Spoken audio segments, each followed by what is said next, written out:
Hi, Dana. How are you?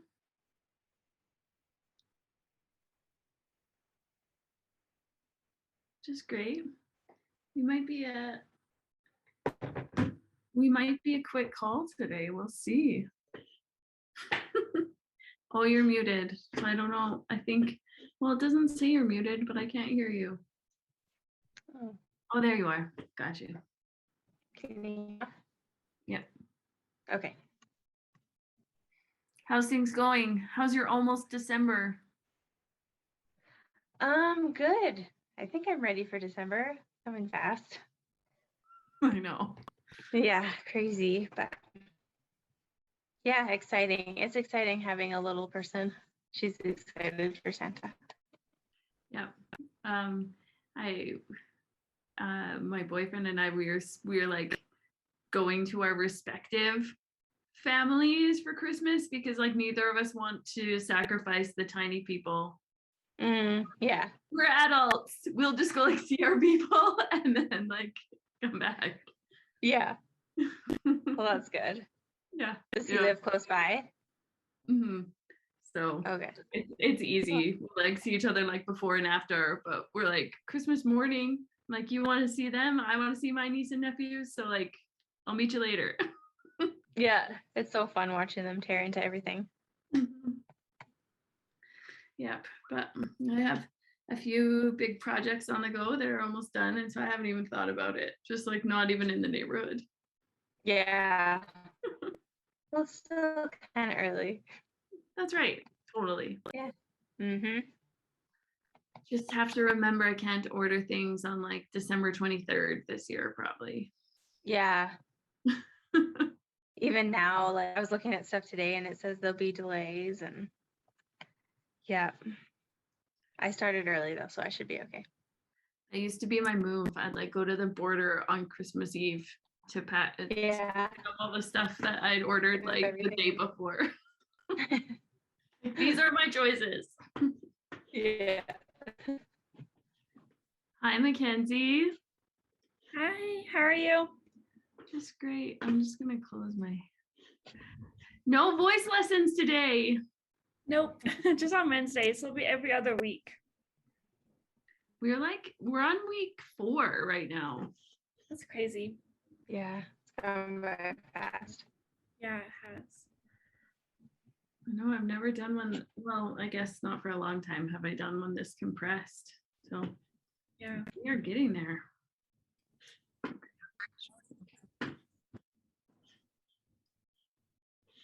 I erased.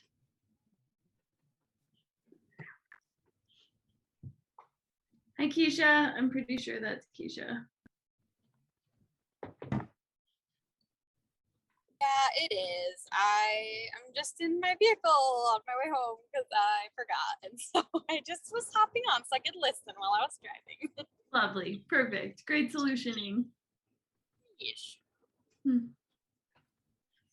See if Nikki makes it. I think she messaged me on Tuesday and was like, "What time's our call today?" I was like, "You're real. It's not even close." I definitely was waiting around for it to start yesterday and then realized that it wasn't on yesterday. So I'm real on board too. It's fine. I sometimes depend on my Mighty Networks notifications. So it would be like, your call starts in half an hour. And I'm like, good to know. Actually, I'm pretty good at putting them on the whiteboard. These I do remember. Like I still even have reminders in my phone and like alarms, and somehow, no, it still doesn't happen. So anyways. Okay, we're not a high pressure situation here. Okay, well, Keisha, don't close your eyes and meditate. Okay, just gonna put that disclaimer in. But the rest of us, let's do a quick like sinking in so we can see how things are going. Yeah, and get going. So wherever you're at,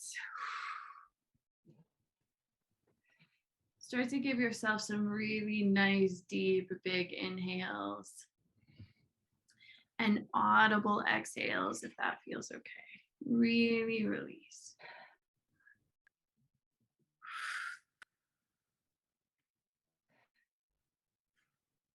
Lengthen those exhales. Really sink into that parasympathetic nervous system. Rest and digest. Everything is good here. For these moments, there's nothing to do.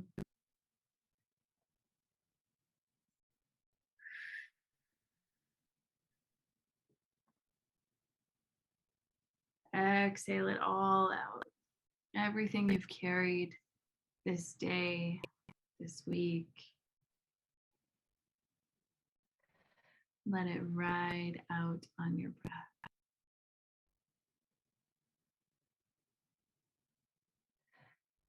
And whatever you need today, whether those are roots reaching into the earth,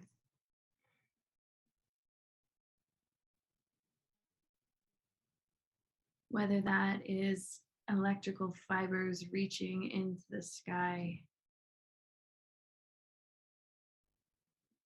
you need elevation or grounding, just practice connecting in that direction. And just observing the transformation of your own energy.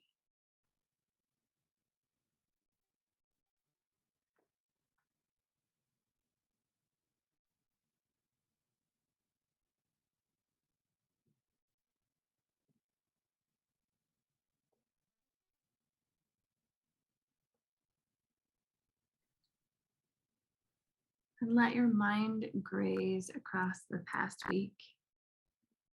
Just notice if there's anything that sticks out that comes up for you.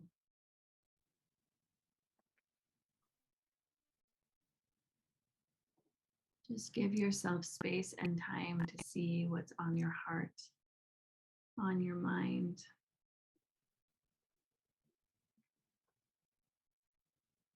As you arrive here today.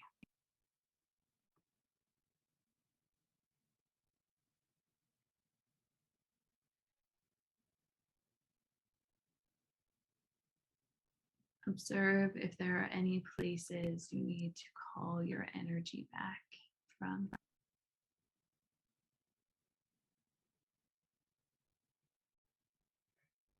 Just request its return. Breathe it back into the fabric, into the center of your being.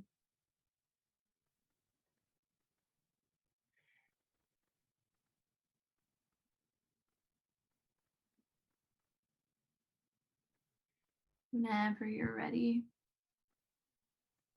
return your awareness back to the room you're in, to your physical body. Give yourself whatever movement you need as you return.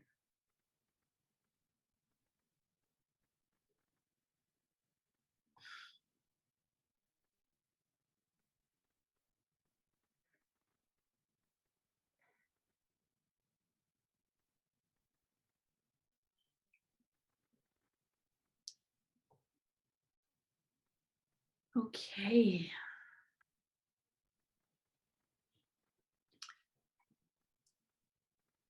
I'm excited to hear how this week went. I was pretty deep into my own portal thinking about this week's topic. In fact, when I finished recording the video, I thought it was like 25 minutes and it was like 50. And I just had not even a clue that it was that long. So anyway, I'm interested to hear how that landed with you, how you sort of metabolized it through your life. And as always, if there's anything else that's been coming up or any of the material from the other weeks, we are definitely not restricted to just our topic this week of alchemy. And it was really interesting after spending, it was probably like prepping for 5 hours or so. It's pretty standard. And then recording. And then later that night, I had a friend text me and she was like, she's one of like the really good friends that she actually listens. Like she's not just calling to like vent her relationship stuff, she'll actually be like, hey, I feel like there's something going on here. Can you like frame this differently? And so she asked a question that it was so pertinent to where kind of the vortex that I had been in all day. And she said like, hey, my boyfriend we were going to do something on Friday and now he's going to do something with his friends. And like, I don't care, but I do care. And what do I do with all of that? And it was just such a cool opportunity because I think this is easy to talk about in really esoteric terms, like you conduct love through your body, but it also has very grounded practical applications. Like my response to her was just like, does he know how you feel? And she's like, well, he should. I was like, that's not the same. Like, are we revealing the truth of our heart? And when it was all over, he was still gonna go do this thing with his friends on Friday, and she just felt way better, and they had like this real moment of sharing and understanding. And that is like the grounded practicality. The application of this in our lives is that there can be moments of beauty that come out of tension or friction. So I'd love to hear what's going on, whether it's about this or anything else. If anybody's ready and wants to share. Mackenzie, are you back? Did you peace? I just don't want Dana to feel pressured because sometimes she doesn't want to talk, which is fine. I'm here. Sorry, I just had someone come to my door quick. What? Yeah. So offended. Tell them to get lost. Don't worry, I did. Hold Okay. on 1 second. Yeah, I had a couple things come up for me. Specifically like, oh wait, should I go or did Dana have something to say? Okay. I think Dana's gonna be fine if you go. Okay. I just didn't want to I want to make sure I didn't understand that prompt. So this week I've been feeling really stuck and like really irritated about like my physical environment has like really kind of held me like stuck. And I have been trying to like find the joy and like make everything about love and all that, but I feel so frustrated. Like I swear I've like cleaned off my shelves like 10 times this week and just trying to find like that sense of like release and like stillness. And it's been really frustrating because I'm like, it makes me think like that's been kind of like looking outward for me. Like I'm like wanting to organize my space and like make my house clean and stuff. And my house is like clean. Like I don't really know what else to do. And so I'm thinking like obviously there's something inward that I'm not able to really like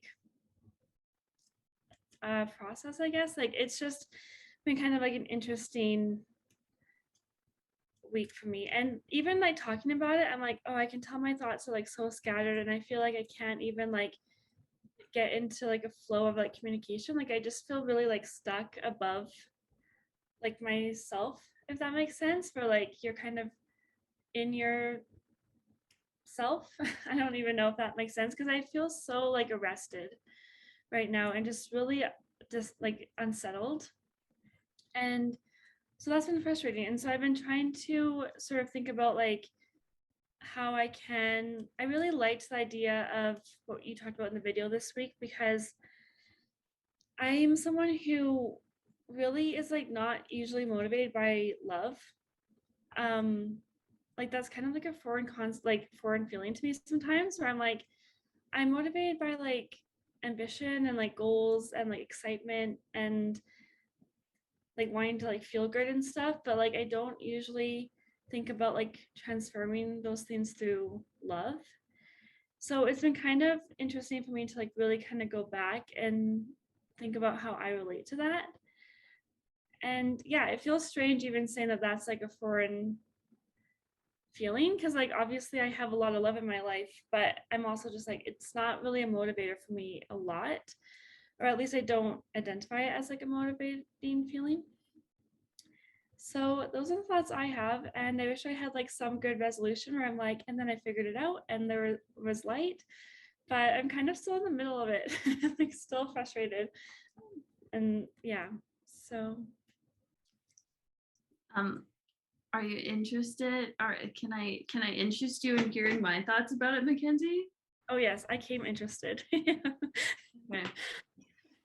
So, firstly, I want to touch on what you said last first, because I was on this rant. I was listening to a book about like Tantra and the faces of Shakti, and I was like, I think I would have been pretty like way more okay with like feminine girl idea if we had Durga, who's like riding a lion, a sword, you know? I would have been like, okay, I understand wanting to be a girl like that.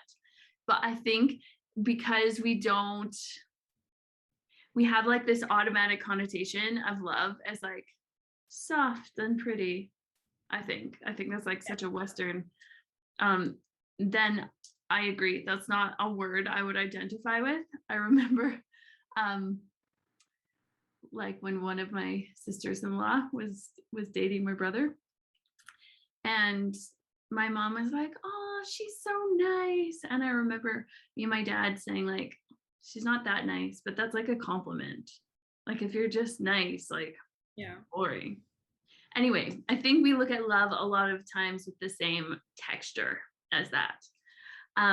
Where I think, especially in terms of my own life, if I think about alchemizing everything through love, then it's not necessarily about service or about like being responsive to the moment with another person. It's about like the fullness and unfurling, is getting rid of the mediocre middle where I'm, where we live. Like I live so much of my life there where I'm like, this is fine. This is fine. And really reaching for the bigger expression of ourselves and our own energy. And so I think that love can look like ambition, but filtered through a system that takes out ego necessarily. Like I've done so many things in my life because I was like, then people will think I'm awesome. And like I do less of them when I'm like, what is love asking me to do? Because then it takes like that ego urge out of the equation for me. And it still can be big and ambitious and stretching, but in a different way. Right. Thank you. Anyway, so I'm just wondering, like, of using that flavor of the term, if that settles a little more easily. Yeah, it definitely does, especially like the idea of like burning the middle ground, like, and expressing like fullness of self, and like, yeah, that actually really does like settle within me like so much easier. Yeah. Mm-hmm. And I think especially as women, like it's interesting because we have like the divine feminine as governed by love, in service to love all the time. But also we're colored by this socialization that says love looks like how much we give to everybody else. Yeah. And I think when we get really intimate and acquainted with the other ways that can feel in our body, of like being this big glowing beacon of energy, then we don't. Because I agree. I think I'm getting over those tendencies to be like, no, like, no. Not living for love, dang it. Like I'm doing my own thing. Yeah. But when I think about how that feels, it's like, oh, was like spending an hour scrolling, like, was that you're living in love, Christy? And sometimes it is. Right. But also like this job, that is that actually in the service of love? And sometimes they were, and sometimes they weren't the same job. So yeah. Right. Okay, a second thing about the space. All right. Mm-hmm. This is my thought. You let me know how it feels. Okay. So what if it's not about cleaning your shelves and rearranging your furniture. What if this discontent is like authentic and holy, and the antidote to it hasn't arrived yet? Like, what if you were just in the phase where you're alerted to the discontent? Like, oh, this doesn't fit anymore. This is like just that little niggling of pain that makes us look for the next step, the adjustment, the solution, and that you haven't figured it out yet. And that doesn't mean that you're doing anything wrong or that there's this big transformation that's calling for you. But what if it's just the like, oh, this is getting too small, start to look around, like wait for that to arrive? How does that feel? That feels exciting. It feels mostly exciting, a little bit. I actually think that's it's kind of interesting that you said that, actually, because there's been like a couple other things in my life that have like pointed to things changing and evolving. And I think the year that I've had, there's been so much grief this year about like the loss of things in my life. And I know that we're all experiencing that in like pandemic ways. So I've experienced that. And then there's also just been very specific things for me too, where I'm like, yeah, I really, and I think I spoke about this, it was 2 weeks ago, but the idea that like, I really can't carry on being who I've been anymore. Maybe I didn't talk about this, I can't remember. I've talked about this a lot of different places. But anyways, so I'm just like realizing that, so it's exciting. It also really scares me. And one of the things, like beyond the obvious things that like change is scary, is that I'm like, I don't know how long I can live feeling like this. Like, I hope that it's like next week, because I feel kind of like ragged even in the like search of trying to find like something that will just like make that feel okay. Mm-hmm. And I've been trying to like lean into like the rest of it, being like, okay, you don't have to like fix your whole world tonight. You can just sit down for a minute.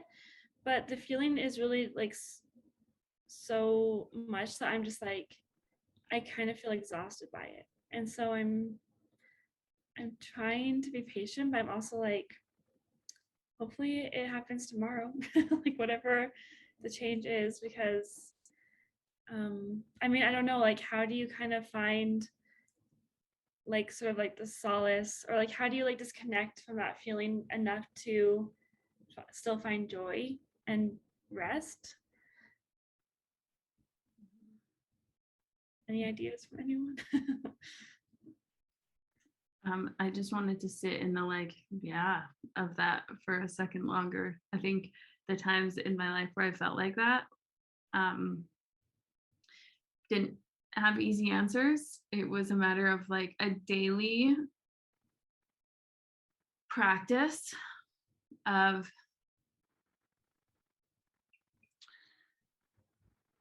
trying to enlarge my own energy so I could hold more.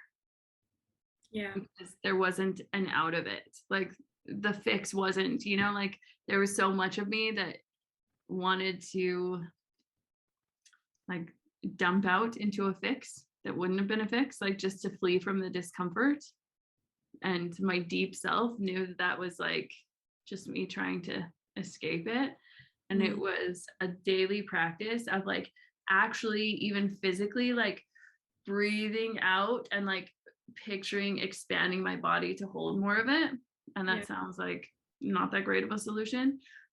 Also, in all honesty, I had a really good friend that held a lot for me. Like I would all the time say like I couldn't hold this. In essence, like she held the masculine so that I could be like more pure energy. And so I think having support in those times, like I also had a coach during then. Like it was a time in my life where I'm like, I couldn't hold this on my own. Like this is beyond my energetic capabilities. And I can feel that the deep answer is just to hold it and there will be a resolution, like it won't be forever, Yeah. which was true. But honestly, I feel like that's where we need more support so that we don't have to spend so much of our energy holding it together, that we do have spaces where we can kind of like puddle into it. Right. And I did that probably every other day, just puddled as an, and like had a person to be like, okay, yeah, you feel all those feelings. Okay, Yeah. now let's talk about like what's happening next, and just to be in it, because it takes more of our energy to try to hold it together and to be all of that at once. Mm-hmm. Yeah, thank you. That's really good advice. And even just hearing it, I feel lighter, thinking that maybe just like the projects I've been trying to like finish that are just enormous projects right now. And I'm like, oh, I'm gonna get them done before the new year kind of thing. Where I'm like, I'm just trying to like resolve as much as I can in my life so I don't have to feel unresolved. But hearing you say that, I'm like, yeah, the truth is like that's one thing that's making me feel really exhausted. And and so like allowing that expansion to come, and I probably am like not very good at that, honestly. Like I'm always really will revert back to production when I feel out of myself. So practicing the opposite of that feels really like exciting and really rings true to me, actually. So yeah, thank you for that. Well, and one more thing I want to add to that, when you were talking about all the projects you had, like, so interesting. It was like coming on like the heels of a time where I was like, I got things together, man. Like I was like the most tight, productive, like ruthless self I've ever been, in like a way that I loved. Like I was so proud of myself. It's like, I'm doing the things. And then this whole external, like everything transformation came in. And the thing that I had to come to all the time, because I couldn't like sustain how I had been living amidst this big energetic drain, was like, this is my assignment. This is your assignment. And I just had to kind of make peace with a lot of the allocation of my energy going to that assignment. And in retrospect, while I'm on the other side, it was one of the biggest growth spurts I've ever had in my life. Like just the biggest leaps in what I could like hold and how I could stand in my own sovereignty, and like just understandings of like all these concepts that I wouldn't have learned with all of like the assignments I wanted to work on. And it's frustrating when you're like, I had a good thing going on, thanks for nothing. Yeah. But I think some acknowledgement of like, oh, this is my assignment, and some peace with like the divinity of it. Like for me, it was not an assignment that I had orchestrated. So I was like, okay, this is my big lesson right now. And that made it easier for sure. Because we don't have conversations about how, we only have like clutch up conversations, right? Like it can be all the things going on in your life, but you still get up at 4 a.m. and like write your book. And not sometimes like the universe has other plans for your curriculum. Yeah. And you get to be softer and gentler through there. Yeah. Yeah. Thank you. That's really helpful. And I feel that's really resonating with me, actually, because I'm realizing like, yeah, as much as I've done this work, like engaging in these conversations, I feel like it's something I just have yet to really be able to apply naturally, is like letting the season of life, or like the cycle, kind of like when it gets to be winter, I'm like, I'm happy with winter when I choose that it's winter kind of thing, but I'm like, yeah, I just have not had the motivation to do anything, but I've been forcing myself to do it, and it's been stealing a lot of joy because I haven't felt connected or rested, or like I've just been feeling overwhelmed and not getting anything done even. So it's like no win. And probably love's request would be for you to feel like resourced, whatever that looks like, you know.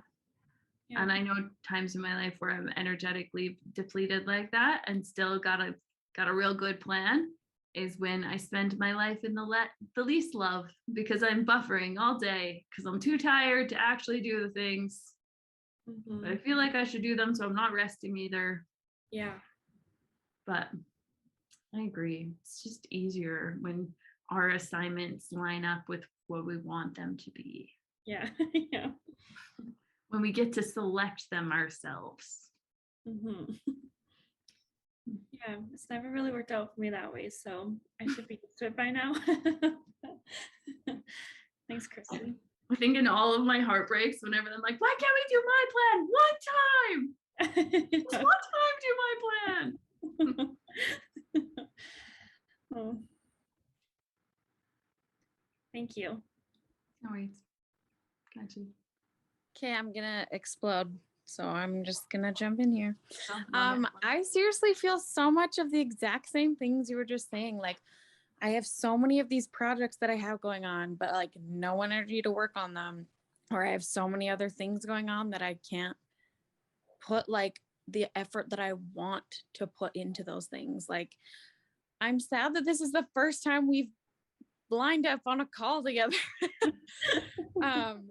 Because like, so I just started homeschooling my 3 kids, also have a baby, also have 6 puppies, also like painting things in my house and rearranging rooms, and also like trying to do like personal and couples therapy, and just like all these like big important things that I want to like just devote my whole self to, but I just can't. I have no, like, my brain is just so overwhelmed by just thinking about all the things that I want to get done, and then like kind of feeling like disappointed all the time in myself. Like, it's like, oh, why didn't you get that done today? Why didn't you put more effort into that? And then I have like the external pressures of like, if you're not keeping up on their homeschool, like they're not going to be progressing. And having my husband be like, oh, like, I'm getting worried about this, like maybe you can't do that. And so it's just like so much weight and pressure and things that I like want to be doing so much better. But yeah, I don't feel grounded. I don't feel settled. I don't feel peace. I am just like constant overwhelm and disappointment, basically. I mean, the bright side is that I'm getting like a 5 days off starting next Wednesday. I get to run away to Banff for a few days by myself. So I'm hoping I'm going to be able to use that time really well and just kind of figure some things out, get a little more direction and balance as to like, okay, how much of me can I devote to this each day, and what of this can maybe wait. And I think like if it was just focusing on getting a better routine around here with everything we have going on, and I could put aside, the painting projects and things, then it would be fine. But then the painting and stuff is like what brings me joy for just me. Like, and so yeah, I am struggling to find balance and feeling settled. I also am not a winter person.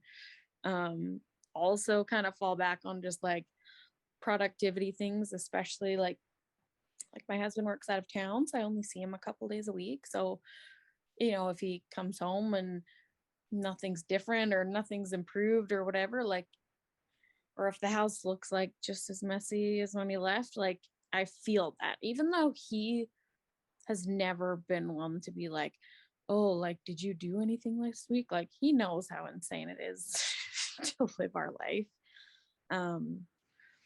But I just like feel that like weight of like, oh, I should have done better. I should have done more. I should have had that done. Like, how long have I let that sit there? Like, I'm like doing laundry today, and I'm like, that I haven't seen that in a while. Like, should have probably done laundry sooner. So yeah, that was my big explosion of rambling. I have a couple really grounded thoughts on that, Keisha. I'll tell you a thing that, well, two things. Okay, so I have done this. I don't have children, but I did teach school, so sometimes I have like a little bit of an idea of just the energetic requirement to keep other people in line, small people. And it's interesting. I'd be teaching school and would still come home and be like, have full classes all day and be like, oh, I should have got all these things done. And it's interesting how we sometimes don't count all of that energetic output as like, we don't think that it should take all our time. And moms do this all the time because you get, I think moms as a category, you have more shoulds thrown your direction than like anybody ever. That's, I should be doing this, I should get this done. Like everyone's got an opinion and it just seeps into your consciousness. But when I was working with one of my mentors years ago, one of the first things she told me, she was like, because I always had productivity guilt. My dad is the most like pathological accomplisher on the earth, and that stayed with me. I think I beat it now. Like I can rest like nobody's business. But anyway, I had so much guilt. And she was like, so how would it feel if you just had like 2 things on your to-do list instead of 15 things? And then if you did those 2 things and like more than that, then it would just be like bonus. And then maybe you wouldn't feel bad about yourself every day. And I was like, what? So when I worked with moms in one-on-one sessions too, sometimes we've gone through like, okay, tell me all the things you think you should be doing. And I'll like write it down. How long will that take you? And add it up. And it will add up to like, I don't know, 28 hours of the things they think they should do every day. And I'm like, okay, so seeing that in a really realistic terms of time demands can sometimes help quiet some of those shoulds. Because what's going on is that that's also taking a lot of your energy, is all of the shoulds. You relate to us so many of the shoulds. And the realities is that the people in front of you are often taking 100% of your attention. Are they not? Yep. Mm-hmm. And so then still at the end of like your day, which is what, how long are you up for them? 14 hours of your day? You're doing that? Yep, probably.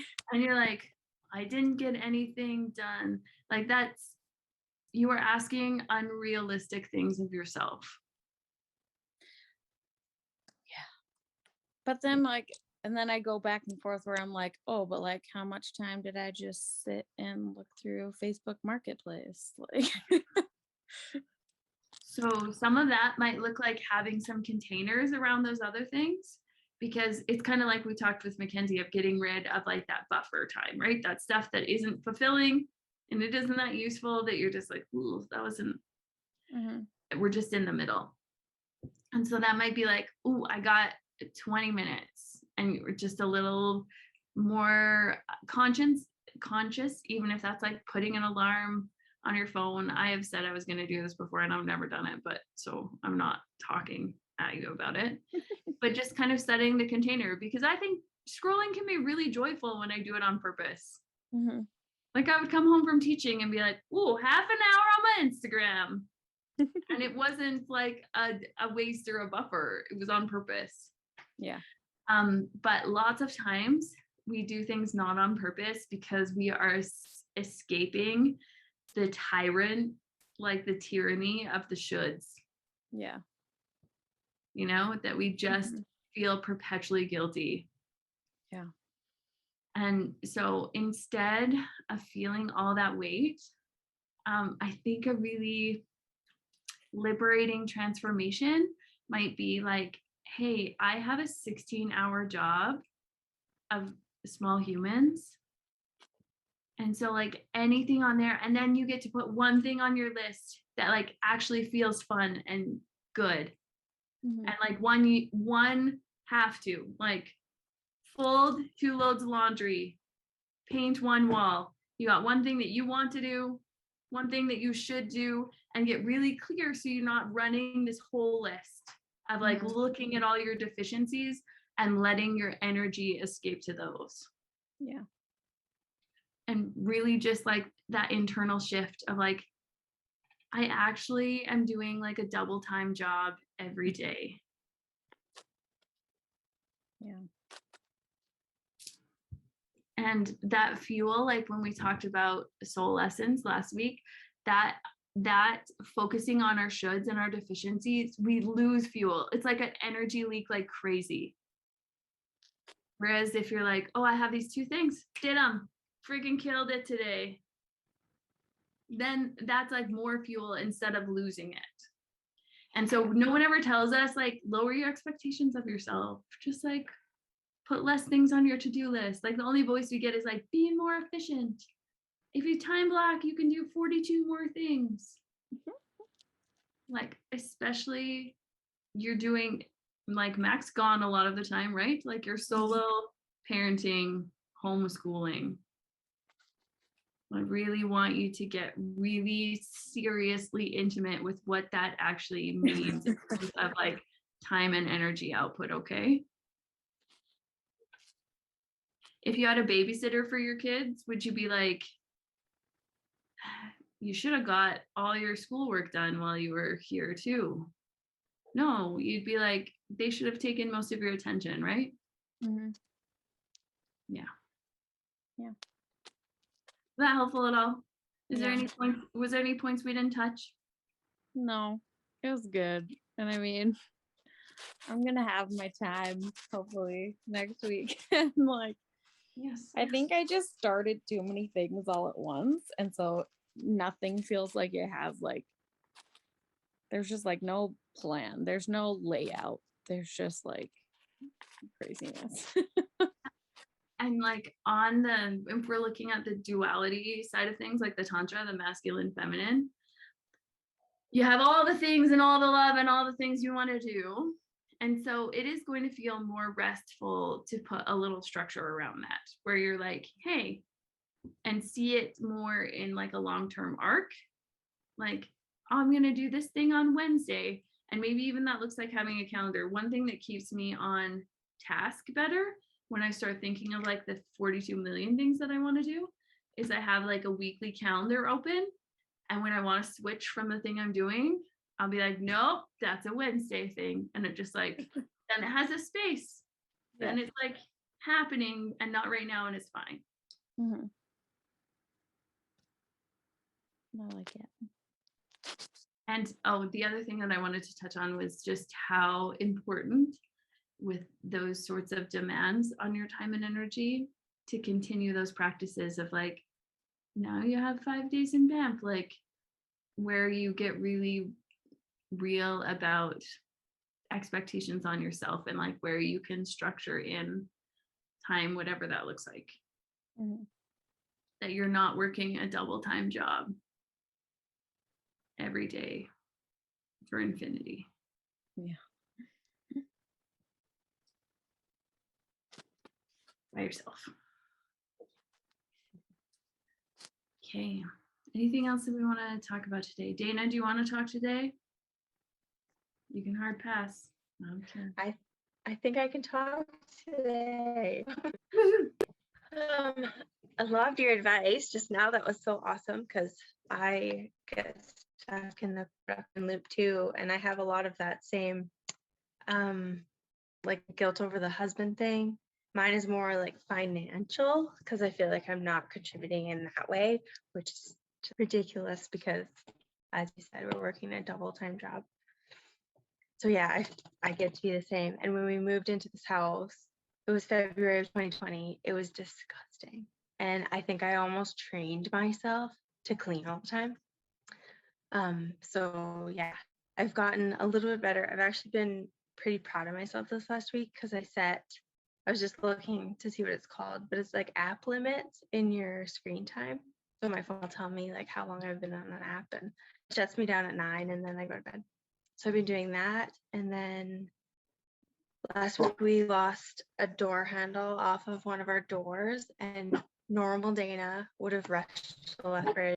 I'm like, you know what? We're just not going to use that door for a couple days. It'll be fine. So yeah, we did that. We went 4 days without using the door and then quit it. Eventually made it to Lethbridge to fix the door handle, but before I would have, drug my daughter to Lethbridge even though she was tired after school, and like we have to get this door handle. So yeah, I was happy with that. One thing, when I watched a Christmas movie while she was napping, I actually sat down and like watched an entire like Hallmark movie, and that was like unheard of. I never would have done that before, and it felt awesome. But I am finding the more I'm sitting and like resting, the more like I'm craving it, like I'm almost more tired. And I don't know if that's I don't know if that's because I'm just so like backlogged, like so behind. Yeah, so there's that. And then one thing I wanted to bring up after watching your video today is how to turn this situation into love. On Saturday, I have a broken family, and my dad is remarried and he has step grandchildren who he sees all the time. Like, I bet they sleep over at his house 2-3 times a week, and like Dusty's never out there without me. Like, and it's been quite a while since she's seen them. And he had a roping in Clareson that he was at, and there was Snapchat videos from my stepsister of her kids riding on the horse with him, and yeah, so that just stung. And I have a lot of boundaries with my relationship with him, but I struggle on his relationship with Dusty and watching him with his step grandkids, and I know it's not the same with her. And in most ways, I'm not even sure I want her to have a relationship like that with him, but it just still, I don't know how to get over the sting of that and turn that into love. So yeah, that was kind of my week. First of all, I just want to congratulate you on your tolerance for like imperfection. That's because that idea of that everything has to be like perfect and fixed immediately is like an external one. And so making like the nourishing choice is just like, that's you and your voice, and that's really beautiful. And I think sometimes like the craving more rest a little bit. If you think of that in terms of our nervous system, like they kind of get broken on in the on switch a lot of times. If we're fried, if we're not ever resting, then it's like and so I think when we slow down from that, it can feel a little bit uncomfortable because we're like, what, I'm tired again? Are you kidding me? I didn't used to be like this, but there was also a depletion that we sometimes forget, where because when it's broken on, then we're like hyper aware and hyper vigilant, and our adrenals get messed up. Like, it's not just that we can do more, but it's kind of like a soothing mechanism that we can do more. And so even though it might be asking for rest more than you'd like, it doesn't mean anything is wrong. It might just mean that like your nervous system is actually kind of healing and you're communicating well. And it's like, oh, you're tired again. And so like, it's okay. But that's just an interesting thing to get curious about too. Okay, but the thing about your dad, I think that makes so much sense because you have that sting every time you see it. And I think it's really interesting how you said at the end, like, I'm not even sure that I want her to have that kind of relationship with him. However, that sting still makes total sense because there's still that grief of wishing that it could be different, right? Mm-hmm. Of still wishing that she had that kind of relationship with like a grandpa or like a different version, of your dad. Like there's still that dissonance of like what should have been. And I'm sure that feels even more visceral when you're thinking about your daughter, and also is probably connected to some grief that you felt, like that you've had to have boundaries and not had like on whatever scale, none of us get the full nourishment from our parents that we would have liked. Like we all have these parent wounds, and some of them are just more real and poignant than others. So I think in the transformation of that to love is not necessarily going to look like, oh, and I just thought about it this way and it just felt rosy now. I think more the transformation of that to love is giving yourself space for like those moments of grief, and instead of like, and realizing when they are just that you're grieving what you wished it could have been like, even that if that's not how it is. And that might look like revealing the truth of your heart and talking to your dad about a relationship, or that like your voice might be like, that's not even what I want, I'm just sad, and letting yourself move that sadness and giving yourself space for that sadness. And so when you're moving through it fully, then that can give rise to like more love for yourself in your life. And it might not necessarily be like you have more love for your dad or there's more love in that relationship. I think in lots of ways that's just more compassion for like your inner child and your mother self that feels that so directly. Does that resonate at all? Yeah. I should probably swamp about my dad. and give your space to feel like you might have to swamp about your dad like all the time. Like Yeah. you might see those Snapchats and like turn on an anger song and go like, monkey beat a pillow, be like, you should have been different, and like give yourself that, and so it can move, because that's big stuff to get stuck in there too. I just wanted to say, Dana, I have like the same situation with my dad. I don't know the details of yours, but so like I have two stepsisters that are the same age as me and my sister. And we all have kids kind of around the same age. They, however, live close to him so that he sees them all the time, does not see ours. And we've kind of had it out a few times about that stuff, because he'll go like, oh, hey, like we can't send anything for Christmas this year, which is like, whatever, fine, I don't expect you to. And then we see that our stepsister's kids got like $100 presents from them. And it's like, what are you doing? And it's like, I can't even explain how angry and infuriating and sad it is. And so like I like just started back into therapy, and so that is the big topic that we're dealing with right now, is my dad and how we don't have the relationship that I wanted. I don't feel the love that I wanted, and just like trying to work through that. And my last therapist had kind of been like, maybe you just need to reframe him as a different person, because you don't have like that father-child relationship. And so maybe he needs to be more of just a fun uncle that you see sometimes, or just a friend or whatever.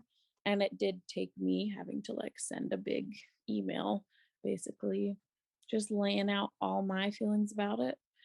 And I feel like it didn't really change a lot between like how things go really day to day, but I feel like I felt better about it because I knew that he knew what I was feeling, and it wasn't like he was just oblivious to it.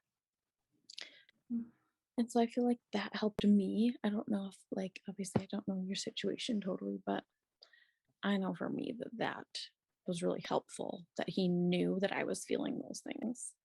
So, I don't know. That's just my 2 cents. Yeah, thank you. I don't know, maybe it's a man thing. Maybe it's like their wives are more willing to do things for their own kids and they just are oblivious to, I don't know. But yeah, a couple years ago, I was really disappointed by him at Christmas, and Brad to me, you need to just stop having expectations from him. Like if he does something, great, it's just a bonus, but you need to stop expecting it. And that really helped. And yeah, I'm almost to the point where I don't want to fix our relationship. Like I'm just fine with him at arm's length, but it's just the dusty things that, like the grandkid things that I am struggling getting past. Mm-hmm. But like I said, it's most likely his wife. Like he probably wouldn't even think to invite us to that thing, and she invited her kids. But Yeah. that still hurts a little bit. Oh, it hurts a lot. And I Yeah. don't know if that will ever go away fully. At least I know for me, I don't think it will. But yeah, I think changing my expectations helped in some ways, but then there's just always that kind of back of your mind, like, oh, like I wish he would have done that. Oh, I wish he would have, Mm-hmm. been there or whatever. Yeah. Sure.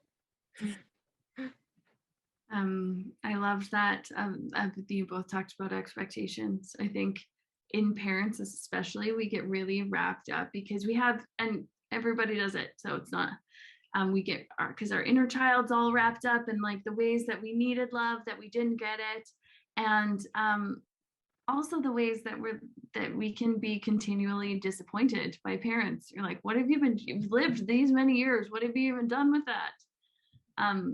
And there, I think, can be some really beautiful growth in looking at our little self and being like, I got you now. You didn't have the dad that you needed, and you're never going to be most likely have that. And so, like, I will validate you. I will see you.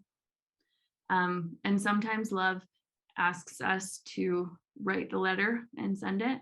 And sometimes it asks us to write the letter that we never send, and just at least move it to give it space and attention and love, so that it can live somewhere besides just overflowing in our hearts. And I think there's something that I've been, all my brain space lately has been in a lot of really cool work about the movement from maiden to mother, about when we actually become an adult, and we stop expecting things from our parents in that way. We stop fearing their disappointment quite so much. And I think that wound is often the way through into our own sovereignty, where like our stuff matters more in a really beautiful, stately, mature way. But it's not easy, and I would say the majority of women never do it, is my conclusion,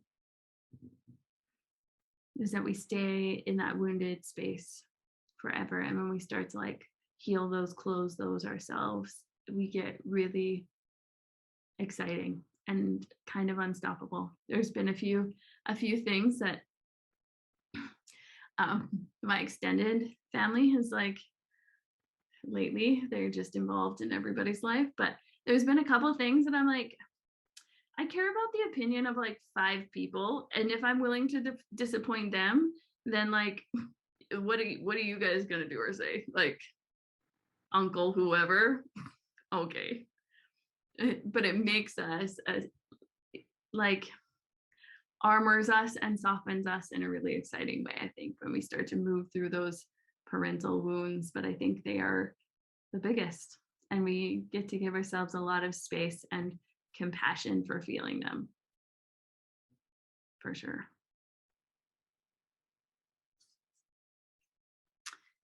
Anything else that we want to talk about before we go? That said, I feel like you guys have been segueing every week. That said, we're in sovereignty next week, which is exactly this thing. I feel like I have a paid audience that's just like, oh, then we'll bring up this at the end of this class because it links there. So next week, I was like, oh yeah, that's why I've been working on this, thinking about this so much, because it's our next week thing. So yeah, that's what we'll be doing. I feel like if sometime in the future, this is going to have to be like some sort of chart. We've had these big, enormous topics every week, and then we just like move on. And I feel like they could all be 5 weeks themselves. So we will see. But next week, we're sovereignty. Healing the mother wound. Easy. See you there. That's Okay. awesome. Great. I love you guys. Hope you have the best week. Thank Drop you. in if you need anything. Okay. Thanks, You Christy. guys. Bye. Bye, ladies.